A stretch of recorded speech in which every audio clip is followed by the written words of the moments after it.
नमस्कार दोस्तों, उत्तर प्रदेश की खबरों में आपका स्वागत है। आज हम आपको उत्तर प्रदेश की 25 बड़ी खबरों को सिर्फ 7 मिनट के अंदर बताने जा रहे हैं। वीडियो को लाइक करें, चैनल को सब्सक्राइब कर दें और आप उत्तर प्रदेश के किस जिले से इस वीडियो को देख कर रहे हैं कमेंट कर जरूर बताएं। आज का दिन आपका शुभ हो और आपके जीवन में खुशहाली आते रहे। तो चलिए शुरू करते हैं।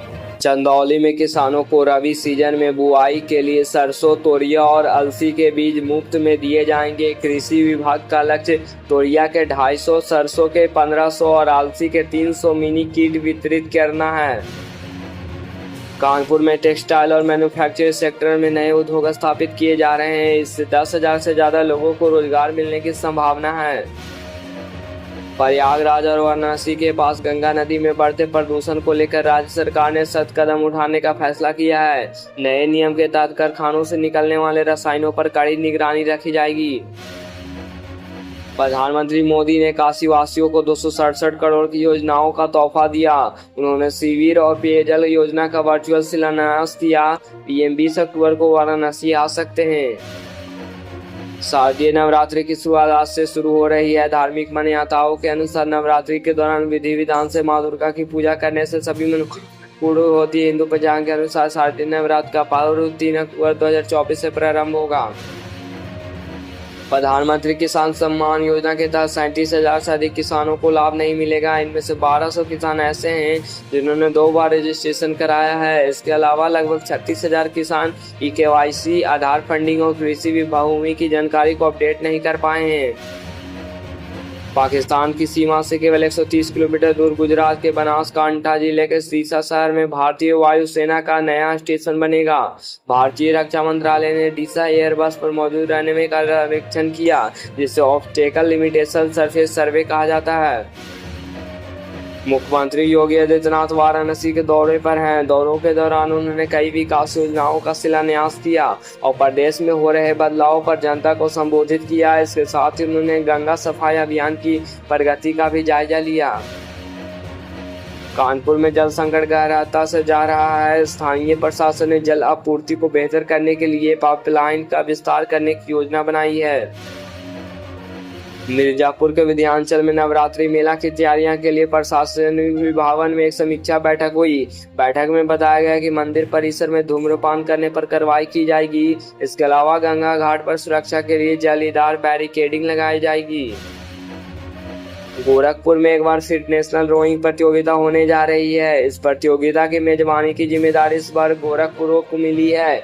यह चैंपियनशिप इसी महीने 22 से 26 अक्टूबर के बीच सब जूनियर राष्ट्रीय रोइंग प्रतियोगिता का आयोजन होने जा रहा है। नोएडा इंटरनेशनल एयरपोर्ट से पहली कॉमर्शियल फ्लाइट 17 अप्रैल 2025 को उड़ान भर सकती है। यह डेडलाइन NIL के CEO अरुणवीर सिंह की अध्यक्षता में एक उच्च स्तरीय बैठक के दौरान तय की गई। यह बैठक नागरिक उड्डयन मंत्रालय के पत्र पर केंद्रित था। समाजवादी पार्टी ने आगामी विधानसभा चुनाव को देखते हुए लखनऊ में एक बड़ी रैली आयोजित की। पार्टी अध्यक्ष अखिलेश यादव ने भाजपा सरकार पर निशाना साधते हुए कहा कि प्रदेश की जनता बदलाव चाहती है और सपा इसका सही विकल्प है। उत्तर प्रदेश में आयुष्मान भारत योजना के तहत गरीब परिवारों के लिए मुफ्त इलाज की सुविधा का विस्तार किया गया है। अब इस योजना में 5 लाख से अधिक लोग लाभान्वित होंगे। नोएडा में बढ़ते ट्रैफिक और दुर्घटना को देखते हुए प्रशासन ने ट्रैफिक नियमों को और भी कड़ा कर दिया है। यातायात नियमों का उल्लंघन करने वाले पर भारी जुर्माना लगाया जाएगा। कुशीनगर एयरपोर्ट से नई घरेलू उड़ानों की शुरुआत हुई है। इससे पर्यटकों और स्थानीय यात्रियों के लिए यात्रा करना और आसान हो जाएगा। जालौन में विवाद के कारण यूपी बार काउंसिल ने 30 सितंबर तक जालौन अधिवक्ता संघ का चुनाव रोक दिया था। अब यह चुनाव 8 अक्टूबर को होगा। इस बात की जानकारी एल्डर्स कमेटी के अध्यक्ष लाजपत राय सक्सेना ने दी है। कानपुर के ग्रीन पार्क स्टेडियम में भारत और बांग्लादेश के बीच मैच में 8 रिकॉर्ड बने। बांग्लादेश के मोमिनुल हक ने ग्रीन पार्क में शतक लगाकर इस मैदान पर शतक बनाने वाले पहले बांग्लादेशी बल्लेबाज होने का रिकॉर्ड बनाया। वहीं विराट कोहली ने अपने करियर में 27,000 रन पूरे किए हैं, जो एक बड़ी उपलब्धि है। लखनऊ खीरी में हुई हिंसा से जुड़े मामले में सुप्रीम कोर्ट ने जांच की प्रगति पर सरकार से रिपोर्ट मांगी है। मामले में आरोपी नेताओं और किसानों के बीच टकराव की स्थिति पर अदालत ने चिंता जताई है। यूपी में मानसून की बारिश से बांधों में पानी भर गया है। प्रदेश में 51 छोटे और बड़े डैम हैं, जिनमें से 38 डैम 50% से ज्यादा भरे हैं। 21 डैम 80% से 100% तक भरे हैं। 5 सबसे बड़े डैम की स्थिति पिछले साल से बेहतर है। इस बार इन डैमों में काफी पानी है। गोंडा जिले में सड़क सुरक्षा पखवाड़ा का आगाम गोंडा जिलाधिकारी नेहा शर्मा द्वारा कलेक्ट्रेट से हरी झंडी दिखाकर किया गया। यह पखवाड़ा 2 अक्टूबर से 16 अक्टूबर तक चलेगा, जिसमें यातायात नियमों के प्रति लोगों को जागरूक किया जाएगा। गाजीपुर जिलाधिकारी अयरका काकाड़ी ने जिला स्तरीय कमेटी की बैठक में खाद्य सुरक्षा एवं औषधि प्रशासन के विभागीय अधिकारियों द्वारा किए गए कार्यों की जानकारी लेते हुए सख्त निर्देश जारी किए। उन्होंने कहा कि बिना ड्रग लाइसेंस के दवा का बेचना अनिवार्य नहीं है। भाजपा ने 2024 विधानसभा चुनाव के लिए अपनी प्रचार रणनीति का विस्तार किया है। प्रदेश के कई प्रमुख शहरों में रैलियां का आयोजन किया जा रहा है, जिसमें मुख्यमंत्री योगी आदित्यनाथ और प्रधानमंत्री नरेंद्र मोदी खुद जनता को संबोधित कर रहे हैं।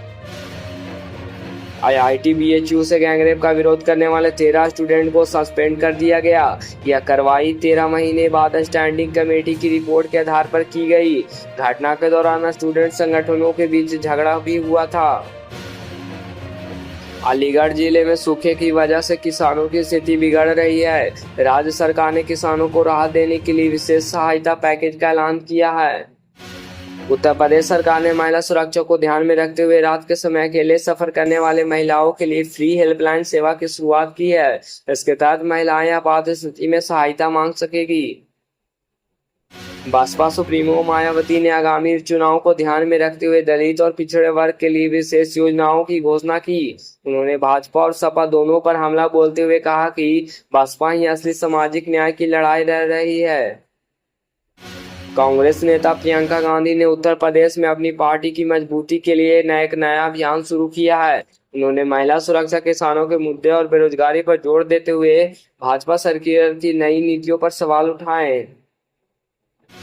सपा नेता आजम खान के खिलाफ अवैध कब्जे के मामले में कानूनी कार्रवाई तेज हो गई है। राज्य सरकार ने उनके खिलाफ सख्त कदम उठाने का संकेत दिया है, जबकि सपा इसे राजनीतिक बदले की भावना बता रही है।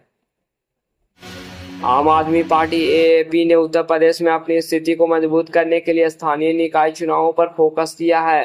पार्टी नेता अरविंद केजरीवाल ने कहा कि यूपी की जनता को अब शिक्षा और स्वास्थ्य में सुधार की जरूरत है, जो उनकी सरकार ही दे सकती है। राष्ट्रीय लोकदल RLD ने आगामी चुनावों के लिए सपा और अन्य छोटे दलों के साथ गठबंधन को लेकर बातचीत शुरू की है। पार्टी प्रमुख जयंत चौधरी ने कहा कि यह गठबंधन भाजपा को चुनौती देने के लिए अहम साबित होगा। गोरखपुर में विपक्षी दलों ने संयुक्त रूप से विरोध प्रदर्शन किया, जिसमें किसानों के मुद्दे, बिजली की बढ़ती दरें और महंगाई को लेकर राज्य सरकार के खिलाफ नाराजगी जताई गई। प्रदर्शन में कांग्रेस, सपा, बसपा और RLD के नेता शामिल हुए। लखनऊ मेट्रो के नए रूट की घोषणा की गई, जो शहर के दक्षिणी हिस्सों को जोड़ते हुए सार्वजनिक परिवहन को और सुलभ बनाएगा। यह परियोजना अगले साल से शुरू हो सकती है। लखनऊ के गोमती नगर में स्थित होटल हाउस में मैम ग्रुप फाउंडेशन की तरफ से आयोजित मैम फेस्ट सफलता के साथ संपन्न हुआ। इस कार्यक्रम का उद्देश्य महिला सशक्तिकरण और कला के विभिन्न क्षेत्रों में प्रतिभाओं को बढ़ावा देना था।